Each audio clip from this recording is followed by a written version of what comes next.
মা আজকে কি রান্না করব? রান্না? এঁচোড় আছে তো, এঁচোড়টা কাটো, এঁচোড়ের তরকারি, ডাল আর মাছের ঝাল করো। মা বলছি এঁচোড়টা না আমি কাটতে পারি না, একটু দেখিয়ে দেবেন কেমন করে কাটতে হয়? কচি খুকি আমার কিছুই পারে না। কি দেখে যে আমার বাবুটা ওকে বিয়ে করে এনেছিল।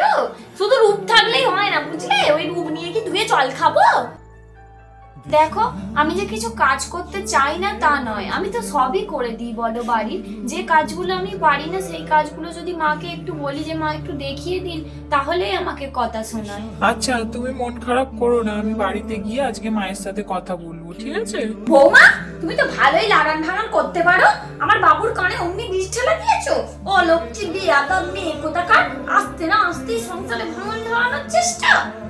হ্যাঁ, আপনি আমার উপর টর্চার করবেন, যখন যেটা মুখে আসবে আমাকে বলে দেবেন, সেগুলো মেনে নিতে পারলেই না আমি লক্ষ্মী বৌমা ভালো বৌমা হব, তাই না মা? বিয়ের পর কোনো মেয়েই নিজে থেকে খারাপ হতে চায় না, তাকে বাধ্য করা হয় খারাপ হওয়ার জন্য।